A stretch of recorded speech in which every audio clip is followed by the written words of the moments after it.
નમસ્કાર, welcome to E Vidya. Next topic જે આપણી પાસે છે એ છે જે કોઈ માહિતીનું આપણે વર્ગીકરણ કર્યું, વિશ્લેષણ કર્યું, બરાબર છે, એનામાંથી યોગ્ય સમજણ ઊભી કરવી.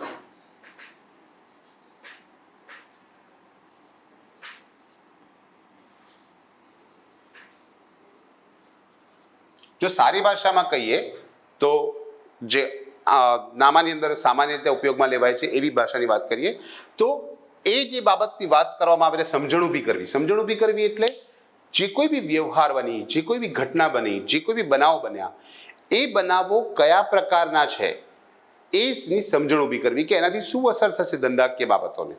એટલે વ્યવહારો તૈયાર થઈ ગયા બાદ એનું વિશ્લેષણ કર્યા બાદ, ધારો કે ખર્ચ કર્યા, આવકો કરી, મિલકતો ઊભી કરી, માલને લગતા વ્યવહારો જુદા કર્યા, આ તમામ પૃથ્થકરણ કર્યું, એનું વિશ્લેષણ કર્યું, ત્યાર પછી એમાંથી સમજણ ઊભી કરવાની કે આનાથી આપણા ધંધાને કેવી અસરો થશે. ધારો કે એક ઉદાહરણ લઈએ આપણે કે ₹1500 ની સ્ટેશનરી ખરીદી.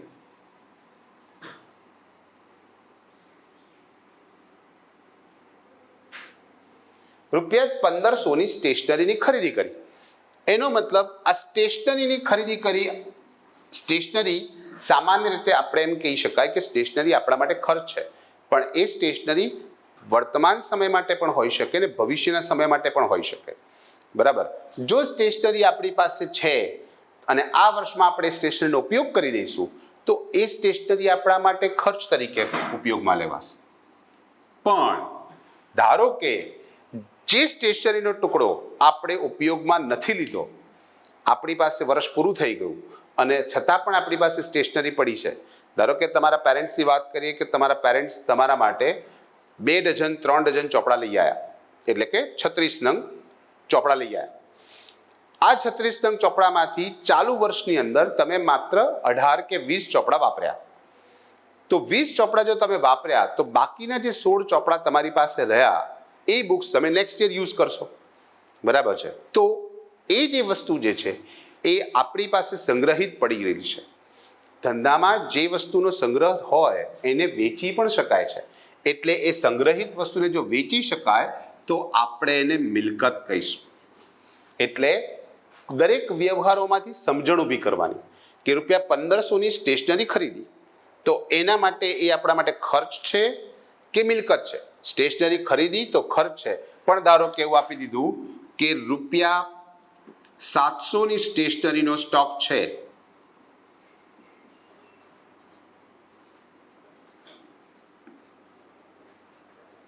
તો સ્ટોક આપણા માટે મિલકત ગણાશે. હમણાં ખરીદી છે એટલે આપણે અહીંયા મિલકત નહીં ગણીશું, પણ આના માટે આપણે શું કરીશું? મિલકત કહીશું આને, નહીં કે ખર્ચ. કારણ કે સ્ટેશનરી છે એનો સ્ટોક આપણી પાસે એનો જથ્થો પડ્યો છે, એટલા માટે એનો ઉપયોગ આપણે ભવિષ્યના વર્ષમાં કરીશું, માટે એ સ્ટેશનરીનો સ્ટોક ગણાશે. માહિતી એકત્રિત કરી, એકત્રિત કરેલી માહિતીનું વર્ગીકરણ કર્યું, વર્ગીકરણ કરેલી માહિતીનું પૃથ્થકરણ કર્યું, એટલે કે એના વિભાગોમાં વહેંચી દીધું.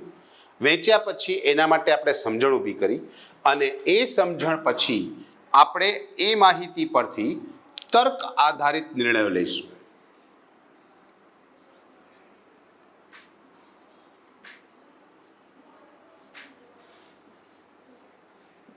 તર્ક આધારિત નિર્ણયો. તર્ક આધારિત નિર્ણયો કોને કહેવાય? તર્ક એટલે બુદ્ધિ. બરાબર છે. બુદ્ધિપૂર્વકના નિર્ણય લેવામાં આવશે. જ્યારે નામું એટલે કે હિસાબો લખાય છે તો આ હિસાબોની અંદર ધંધાને અસર કરતા પરિબળો જોવાય છે કે ધંધાને કયા કયા બાબતો અસર કરશે. આ ઉપરાંત તર્ક આધારિત નિર્ણયમાં કઈ વસ્તુ આવે કે ધંધાને નફો કરશે, નુકસાન કરશે, ધંધા માટે ખર્ચ છે, બહુ બધા શબ્દો છે જેને બુદ્ધિપૂર્વકથી વિશ્લેષિત કરવામાં આવે છે. એક ઉદાહરણ આપું તમને કે ખર્ચ અને નુકસાન આ 2 શબ્દ છે. આ બંને શબ્દ એકબીજા સાથે ઘણી વાર આપણે એને એકબીજાના અથવામાં ઉપયોગમાં લેતા હોય છે, પણ હકીકતમાં બંને શબ્દનો અર્થ અલગ અલગ છે. ખર્ચ કોને કહેવાય? જ્યારે કોઈ વસ્તુ કે સેવા આપણે મેળવીએ અને એની આપણે કિંમત ચૂકવીએ, એટલે બદલામાં કોઈ વસ્તુ આપણને પ્રાપ્ત થાય અને એની કિંમત આપણે જ્યારે ચૂકવીએ છીએ તો એ ખર્ચ કહેવાય. પણ નુકસાન કોને કહેવાય? તો કે કંઈ પણ મેળવ્યા વગર જ્યારે ચૂકવવું પડે તો તેને શું કહેવાય છે? નુકસાન કહેવાય છે. ચોર ₹500 માલ ચોરી ગયો તો આપણને સામે કંઈ મળ્યું નથી મળ્યું, બરાબર છે. ખાલી એ માલ લઈને ગયો, આપણે ખાલી એની કિંમત ચૂકવી દીધી, બરાબર, એટલા માટે આપણા માટે નુકસાન છે. પણ ₹500 માલ વેચ્યો તો શું થયું? ₹500 માલ આપણે એને આપ્યો, બદલામાં એને આપણને ₹500 આપ્યા, એટલે કંઈક મળ્યું આપણને, બરાબર છે. તો અહીંયા આગળ આપણે જે ખર્ચ કરવામાં આવ્યો, અહીંયા આગળ વેચાણ થયું. ખર્ચની વાત કરીએ તો રેસ્ટોરન્ટમાં ગયા, બરાબર, જમ્યા, અને જમ્યા પછી આપણે એનું બિલ ચૂકવ્યું તો આપણે પેટ ભરીને આપણું ભાવતું ભોજન જમ્યા અને એની આપણે કિંમત ચૂકવી, એટલા માટે ખર્ચ ગણાશે, બરાબર છે. પણ ધારો કે રેસ્ટોરન્ટ બહુ ફૂલ હતી, તમે ત્યાં આગળ જઈને વેઇટિંગમાં ઊભા હતા, આગળના ટેબલવાળો વ્યક્તિ જે જમતો હતો, તમે એની પાછળ જઈને ઊભા રહી ગયા કે ભાઈ એ વ્યક્તિ જતો રહે અને આપણે બેસી જઈએ. એવું થયું કે એ વ્યક્તિ ઊભો થઈને હાથ ધોવા જતો રહ્યો, તમે ખુરશી પર જઈને બેસી ગયા, એટલામાં વેટર બિલ લઈને આવ્યો અને એને જોયું કે તમે બેઠા છો તો એને તો બિલ તમારા હાથમાં પકડાઈ દીધું, બરાબર. તમારી સામે આખું બધું ટેબલ ચિતરેલું જ હતું, બધું ખાવાનું ખાધેલું જ હતું, એટલે એને તમને બિલ આપી દીધું. તો એ શું કહેવાય? નુકસાન કહેવાય. ખાધું કંઈ નહીં, તમારે બિલ ચૂકવવાનો વારો આવ્યો તો આ નુકસાન થઈ ગયું. પણ તમે રેસ્ટોરન્ટમાં જાઓ, પ્રેમથી જમો અને પછી વેટરને બિલ ચૂકવો તો એને શું કહેવાય? ખર્ચ કહેવાય. તો ખર્ચ અને નુકસાન બંને વચ્ચે તફાવત છે. તો આવા તર્ક આધારિત નિર્ણયો લેવાની પ્રવૃત્તિ શું હોય છે? આની અંદર છે. આજે આપણે શીખ્યા એ નાણાકીય માહિતીના લક્ષણો હતા, બરાબર. આ લક્ષણોને થોડીક અલગ ભાષામાં અને સરળ ભાષામાં આપણે સમજવાનો પ્રયત્ન કર્યો. હવે આના પછી ચર્ચા કરવાની છે નેક્સ્ટ ટોપિકની. જે સેકન્ડ ટોપિક આપણી પાસે છે એ ટોપિક હતો આપણી પાસે હિસાબી માહિતીના હેતુઓ.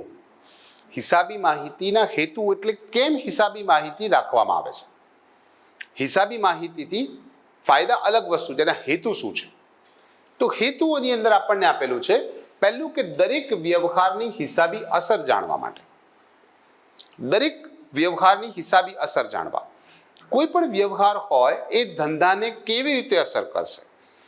એ ધંધા માટે મિલકત તરીકે છે, ધંધા માટે ખર્ચ તરીકે છે, ધંધા માટે આવક તરીકે છે, ધંધાની નફાકારકતાને અસર કરશે કે ધંધાને નફાકીય પ્રવૃત્તિ તરફ બતાવી રહ્યું છે કે નુકસાનની પ્રવૃત્તિ બતાવી રહ્યું છે. એ બધી વસ્તુ નક્કી કરવા માટે સૌથી પહેલા નાણાકીય માહિતી એટલે કે હિસાબી માહિતી આપણા માટે મહત્વની છે. એનો એ મુખ્ય હેતુ છે કે એ આપણને શું કરે છે? દરેક વ્યવહારની હિસાબી અસર જણાવે છે. બીજી વસ્તુ આપી છે અસર કરતા પરિબળોની જાણકારી મેળવવા. જ્યારે પણ કોઈ વ્યવહાર બને તો એ વ્યવહાર કયા કયા પરિબળોને અસર કરશે? ધંધાકીય પરિબળોને અસર કરશે, સામાજિક પરિબળોને અસર કરશે, આર્થિક પરિબળોને અસર કરશે, રાજકીય પરિબળોને અસર કરશે. તો ધંધા સાથે સંકળાયેલા જે અલગ અલગ પરિબળો જે છે, કયા કયા પ્રકારના પરિબળો છે અને જે ધંધાને અસર કરતા હોય છે. સામાન્ય રીતે સમાજમાં આવેલું પરિવર્તન, સમાજમાં આવેલો એક રીતિ રિવાજમાં પરિવર્તન પણ ધંધાને અસર કરતું હોય છે, બરાબર છે. તો હિસાબી માહિતીનો હેતુ છે અસર કરતા જે કંઈ પરિબળો છે એની જાણકારી મેળવવા માટે કે એ પરિબળો આપણને કેવી રીતે અસર કરે છે. ત્યાર પછી જે માહિતી આપેલી છે એ કરવેરાની જવાબદારી નક્કી કરવા. હવે સામાન્ય રીતે આપણને ખબર છે કે ધંધાકીય પ્રવૃત્તિ જે છે એટલે કોઈ પણ પ્રકારની જે આર્થિક પ્રવૃત્તિ છે એની અંદર નોકરી હોય છે, ધંધો હોય છે, કેટલાક લોકો વ્યવસાય કરતા હોય છે. તો એ ધંધો, નોકરી કે વ્યવસાય એ બધી જ પ્રવૃત્તિમાંથી એ આવક પ્રાપ્ત કરતા હોય છે. અને એ જે આવક પ્રાપ્ત કરે છે, જે ધંધાકીય પ્રવૃત્તિની વાત કરીએ તો ધંધાકીય પ્રવૃત્તિમાં એ આવકનું નામ છે નફો. તો આ નફો જે આપણે પ્રાપ્ત કરીએ છીએ એના આધાર પર આપણે સરકારને કેટલીક રકમ ચૂકવવી પડે છે, જેને આપણે ટેક્સ કહીએ છીએ, ગુજરાતીમાં એને આપણે કરવેરા કહીએ છીએ.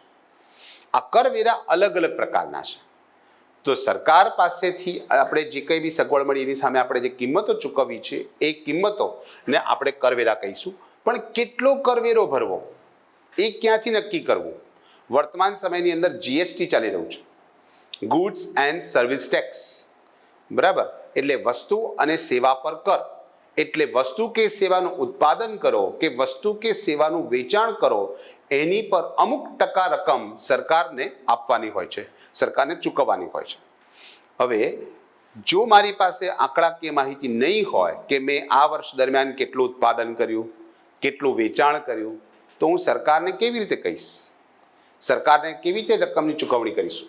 તો કરવેરા કેટલા ચૂકવવા, કેટલી રકમના ચૂકવવા, એની જે જવાબદારી છે, આપણી સરકાર પ્રત્યેની જવાબદારી છે, એ નક્કી કરવા માટે નામાનું મહત્વ છે, એટલે કે નામું ઉપયોગી થાય છે. ત્યાર પછી આપ્યું છે કાયમી નોંધ રાખવા માટે.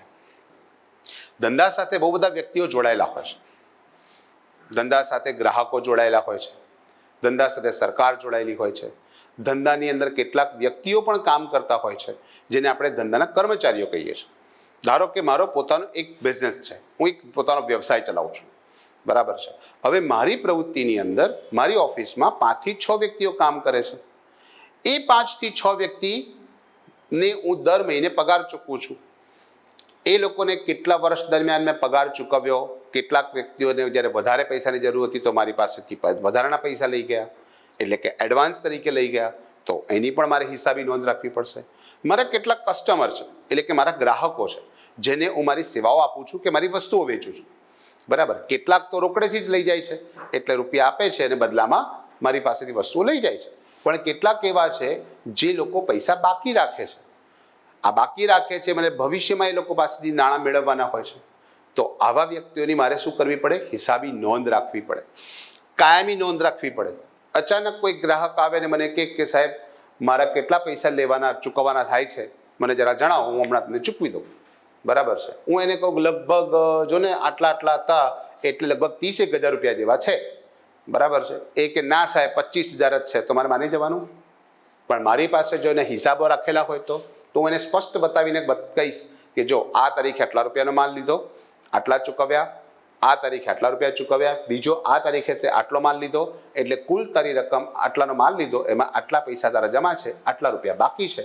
તો હિસાબોમાં નોંધ રાખવા માટે, એટલે કાયમી ધોરણે આ હિસાબમાં નોંધ, હિસાબના ચોપડા વર્ષ સુધી સાચવવામાં આવે છે, બરાબર છે.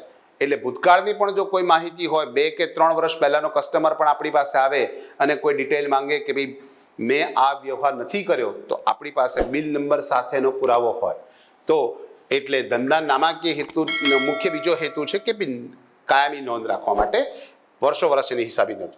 દેવાનું પ્રમાણ જાળવવા માટે. ધંધામાં 2 શબ્દ વપરાય છે, દેવું અને લેણું. આગળ આપણે શીખીશું પારિભાષિક શબ્દોની અંદર, તે વખતે વિસ્તૃત ચર્ચા કરીશું. હમણાં ટૂંકમાં સમજૂતી આપું છું. ધંધા માટે જે વ્યક્તિઓને ભવિષ્યમાં પૈસા આપણે ચૂકવવાના છે, વર્તમાનમાં એની વસ્તુ કે સેવા આપણે મેળવી છે, પરંતુ આપણે એની કિંમત હજુ ચૂકવવાની બાકી છે, તો એ આપણા માટે દેવું કહેવાય. ધંધામાં સામાન્ય રીતે કેવું હોય છે કે ઉછીના વ્યવહારો, એટલે કે શાખના વ્યવહારો થતા હોય છે. એની અંદર આપણે માલ લીધો હોય, એ લોકો પાસે વસ્તુઓ લીધી હોય ને ભવિષ્યમાં આપણે ચૂકવણી કરીશું. મિલકતો ખરીદી હોય ને આપણે એની ભવિષ્યમાં કિંમત ચૂકવીશું, બરાબર છે. તો આ પ્રકારના વ્યવહારમાં મારે કેટલું ભવિષ્યમાં દેવું છે, એટલે કે મારે લોકોને કેટલા પૈસા દેવાના છે, એનો હિસાબ મારે રાખવો પડશે, બરાબર, જેથી હું મારી નાણાકીય સ્થિરતા જાળવી શકું. નાણાકીય સ્થિરતા જાળવવા માટે અહીંયા દેવાનું પ્રમાણ નક્કી કરવા માટે હિસાબો આપણા માટે મહત્વના છે. નેક્સ્ટ ટોપિક આપણે જોઈએ તો દેવું નક્કી કરવા, એવું જ ધંધાનું લેણું નક્કી કરવા માટે. ધંધા સાથે ગ્રાહકો જોડાયેલા છે, બરાબર છે. તો ગ્રાહકો સાથે આપણે જે ઉછીનો માલ એમને વેચીશું, તો એ રકમ આપણે એમની પાસેથી પરત મેળવવાની છે. તો કયા ગ્રાહક પાસેથી આપણે કેટલી રકમ મેળવવાની છે, કેટલી રકમ ઘણા લાંબા સમયથી બાકી છે, કેટલી રકમ ટૂંકા સમયમાંથી બાકી છે, તો આ બધી માહિતી ધંધાનું લેણું, જે સામાન્ય રીતે ગ્રાહકો પાસેથી આપણે નાણાં મેળવવાના હોય, તો એની રકમ અથવા તો એની રકમ નક્કી કરવા માટે સામાન્ય રીતે લેણાનું પ્રમાણ જાણવા માટે હિસાબો ઉપયોગી છે. જો તમારા 1 થી વધારે ગ્રાહકો હોય અને સામાન્ય રીતે કોઈ પણ ધંધામાં વધારે ગ્રાહકોની સંખ્યા હોય છે, તો આ દરેક ગ્રાહકોનો અલગ અલગ હિસાબ રાખવામાં આવે છે કે કયા ગ્રાહક પાસેથી આપણે કેટલી રકમ મેળવવાની છે, બરાબર છે. કેટલાક વખત એવું થતું હોય છે કે એ લોકો દ્વારા આપણને ચેકથી ચૂકવણી કરવામાં આવી હોય, કેટલીક વખત ચેક બાઉન્સ થતા હોય. એ બધી જ વસ્તુઓ યાદ રાખવી ઘણી અઘરી બને છે. નામાનો એક ઉદ્દેશ આ પણ છે કારણ કે એની જે વસ્તુ ગુજરાતીમાં એવી કહેવત છે કે જે લખાય તે વંચાય, બરાબર છે. જે લખેલી વસ્તુઓ હોય તો એ વસ્તુ પુરાવા તરીકે રાખી શકાય. તો ધંધાની અંદર જે લેણા લોકો પાસે આપણે પૈસા લેવાના છે એનો યોગ્ય હિસાબ રાખવા માટે જરૂરી છે. ત્યાર પછી છે ધંધાની નફાકારકતા માપવા. કોઈ પણ ધંધો હોય એ ધંધો સારો છે કે ખરાબ એ મહત્વનું કેવી રીતે નક્કી થાય કે ધંધો સારો ચાલે છે. ઘણા બધા લોકો શબ્દોમાં કહેતા હોય છે કે આ ધંધો બહુ સરસ ચાલે છે. કેમ ધંધો સરસ ચાલે છે? ધંધો ત્યારે જ સારો ચાલી શકે જો ધંધામાં નફો થતો હોય, બરાબર છે. જે ધંધામાં નફો ના થતો હોય એ ધંધો બહુ લાંબો સમય ચાલી શકતો નથી. આપણે સવારથી સાંજ સુધી મહેનત કરીએ, આપણો પોતાનો ધંધો હોય, સવારે 8 વાગ્યાથી લઈને રાતના 10 વાગ્યા સુધી તમે ત્યાં આગળ એક ખુરશી પર બેસી રહો, ગ્રાહકોની રાહ જોયા કરો, અને જો તમને નફો ના મળે તો એ પ્રવૃત્તિ કરવાનો મતલબ નથી. તો ધંધામાં ક્યારે કેટલો નફો થયો તે જાણવા માટે, એટલે કે ધંધાની નફાકારકતા માપવા માટે. આનો મતલબ માત્ર ચાલુ વખતનો નહીં, વર્તમાન સમયમાં તમે નફો કર્યો, ગયા વર્ષે પણ તમે નફો કર્યો તો ગયા વર્ષનો નફો ને વર્તમાન સમયના નફામાં કેટલું અંતર છે. ગયા વર્ષે તમે 50,000 રૂપિયાનો નફો કર્યો, આ વર્ષે તમે 30,000 રૂપિયાનો નફો કર્યો, એનો મતલબ તમારો નફો ઘટી રહ્યો છે, બરાબર છે. એના માટે પણ મહત્વનું છે. એટલે માત્ર નફાકારકતા નહીં, એની સરખામણી કરવા માટે પણ એ જરૂરી છે. એટલે ધંધાનો હેતુ નફાકારકતા જાણવાનો છે. જો તમે હિસાબો જ નહીં રાખો તો તમે એનો નફો કે નુકસાન ગણી શકતા નથી. ખર્ચા પણ એવા છે. ખર્ચની ગણતરી ક્યારે થઈ શકે? બરાબર, બહુ સામાન્ય ગણતરીઓ છે પણ એ ગણતરીઓ બહુ વિશાળ છે. આપણે ગણતરીઓને નજરઅંદાજ કરી દઈએ છીએ, બરાબર. ખર્ચા આપણે એમ કહીએ કે આટલા રૂપિયામાં શું ફરક પડી જવાનો છે, એવું નથી હોતું. ધારો કે એક વ્યક્તિ દિવસના 10 રૂપિયાની પાણીપુરી ખાય છે, બરાબર છે. એક દિવસ રોજ ઘરની બહાર નીકળે એટલે 10 રૂપિયાની પાણીપુરી ખાવાની. તો એક મહિનાની આપણે ગણતરી કરીએ તો કેટલી પાણીપુરી થાય? એક દિવસમાં 10 રૂપિયાની પાણીપુરી ખાય છે તો 30 દિવસની અંદર કેટલા રૂપિયાની પાણીપુરી થઈ? 300 રૂપિયાની પાણીપુરી થઈ. હવે 12 મહિનાની ગણતરી કરો તો 12 તારી 36 એટલે 3,600. 3600 રૂપિયાની પાણીપુરી ખાઈ ગયા, બરાબર. ત્યારે તમને વિચાર આવે, હિસાબ માંડો તો તમને ખબર પડે કે 3600 રૂપિયાની પાણીપુરી, બરાબર છે. આટલી બધી પાણીપુરી આપણે ખાઈ ગયા પણ આપણે એનો હિસાબ જ ના રાખ્યો હોય તો આપણે નથી જાણી શકતા. આટલો મોટો ખર્ચો થઈ ગયો, બરાબર. એટલે ખર્ચની નોંધ રાખવી જરૂરી છે તો ધંધાની નફાકારકતા જાણી શકાય. એટલે નફાકારકતા માપવા માટે. ત્યાર પછી છે ધંધાની આર્થિક સ્થિતિ જાણવા માટે. કોઈ પણ ધંધાકીય પ્રવૃત્તિ હંમેશા નફો કમાવાના ઉદ્દેશથી કરવામાં આવે છે. કોઈ પણ પ્રકારની પ્રવૃત્તિ હોય, બરાબર. તો એ પ્રવૃત્તિની અંદર આપણે આપણી સ્થિતિ, બજારમાં આપણી સ્થિતિ શું છે. ઘણા બધા ધંધા તમે જોયા કે જે ઘણા વિશાળ શોરૂમ જેટલા બનાવ્યો હોય. એક જ વસ્તુ, કાપડની દુકાન હોય તો એક નાની એમસી દુકાન પણ હોય છે અને એક વિશાળ શોરૂમ પણ હોય છે. બંને વસ્તુ તમે જોઈ છે. તો ધંધાની અંદર જેમાં નફાકારકતા ઓછી છે, ધંધાની આર્થિક પરિસ્થિતિ ઓછી છે, આવક ઓછી છે, બરાબર છે, એ નાની કક્ષાની પ્રવૃત્તિ કરે છે. પણ જે પ્રવૃત્તિઓ વિશાળ પાયા પર થતી હોય છે, બરાબર છે, એ વિશાળ પ્રવૃત્તિઓ જે છે એ પ્રવૃત્તિઓમાં એનું પરિણામ પણ આપણને મોટું મળતું હોય છે. તો ધંધામાં નાણાકીય સ્થિરતા કેટલી છે, બરાબર છે. ભવિષ્યની અંદર ધંધાની સ્થિતિ કેવી છે, ધંધો કેટલા વર્ષ ચાલશે એની નાણાકીય સ્થિતિ એટલે કે આર્થિક સ્થિતિ પરથી ખબર પડે, બરાબર. જો ધંધામાં નફાકારકતા ઓછી વધતી હોય પણ મિલકતો બહુ મોટી હોય તો એ ધંધો વર્ષો વર્ષ સુધી ચાલશે, બરાબર છે. પણ ધંધાની આવક ભલે વધારે હોય પણ જો મિલકતો ઓછી હોય તો એ ધંધો લાંબો ચાલી શકશે નહીં. ત્યાર પછી આપ્યું છે ભૂલો અને છેતરપિંડી શોધવા કે રોકવા માટે.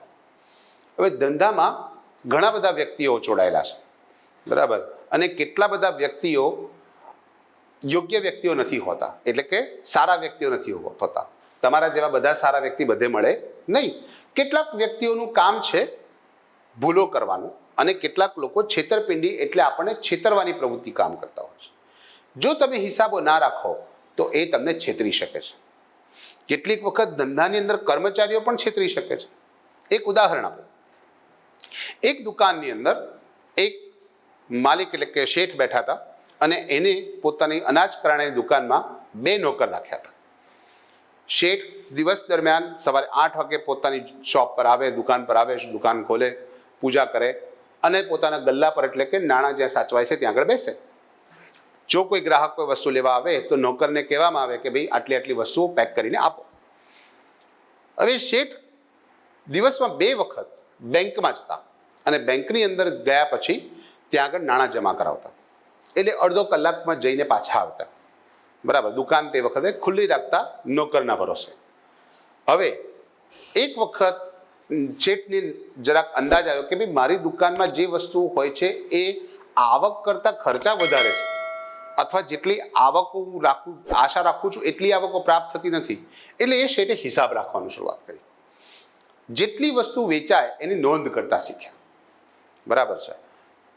વર્ષ પૂરું થતાં, મહિનો પૂરો થતાં, સમય પૂરો થતાં એમને ખબર પડી કે 100 વસ્તુ આપણે ખરીદી હતી એમાંથી 80 વસ્તુ વેચી છે, એટલે 20 વસ્તુ આપણી પાસે હોવી જોઈએ. આવું ક્યારે ખબર પડી એમને? હિસાબ રાખ્યો તો ખબર પડી કે 80 વસ્તુ વેચાઈ અને 20 વસ્તુ આપણી પાસે હજુ છે. એને પોતાના નોકરને કીધું કે જા જરા જોઈને કે આ વસ્તુ કેટલી પડી છે.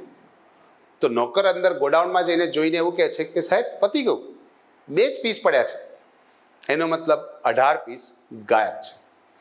એટલે શેઠ જ્યારે બેંકના ધક્કા ખાવા કે પોતાના અંગત કામથી બહાર નીકળતા હતા, આ નોકર એ વસ્તુ વેચીને એ પૈસા પોતાના ખિસ્સામાં મૂકતો હતો. એટલે કે એ ધંધા સાથે છેતરપિંડી કરતો હતો. બરાબર છે. કેટલીક વખત ધંધામાં ભૂલો પણ થાય છે, છેતરપિંડી પણ થાય છે અને ધંધામાં ભૂલો પણ થાય છે. પણ ભૂલો અને છેતરપિંડી બંનેથી બચવા માટે હિસાબો અતિ મહત્વના છે. બરાબર. એટલે આજે જે આપણે ચર્ચા કરી, તો પહેલા તો આપણે જોયું કે હિસાબી પદ્ધતિ અસ્તિત્વમાં ક્યાંથી આવી. અતિ પ્રાચીન કાળથી લઈને આપણે આદિમાનવના કાળથી શરૂ કર્યું, નાણાંનો ઉદ્ભવ જોયો, નાણાંનો ઉદ્ભવ કેવી રીતે થયો, વ્યવહારો કેવી રીતે બન્યા, આર્થિક વ્યવહારો શું છે, અમેરિકન ઇન્સ્ટિટ્યૂટ દ્વારા આપવામાં આવેલી વ્યાખ્યા જોઈ. બરાબર છે કે આંકડા જે વ્યવહારોને નાણાંની મદદથી માપી શકાય છે તેવા વ્યવહારોને નોંધવાની, એનું વર્ગીકરણ કરવાની, એનું વિશ્લેષણ કરી, બરાબર, તેમાંથી તર્ક આધારિત નિર્ણયો લેવાની જે પ્રક્રિયા છે એને આપણે કહીએ છીએ હિસાબી પદ્ધતિ. તો અહીંયા આગળ જે આપણે શીખ્યા, ત્યારબાદ આપણે હેતુઓ શીખ્યા કે હિસાબી પદ્ધતિ આપણને કયા કયા હેતુઓ માટે ઉપયોગી છે. નેક્સ્ટ લેક્ચરની અંદર આપણે બીજા ટોપિકની ચર્ચા કરીશું. Thank you.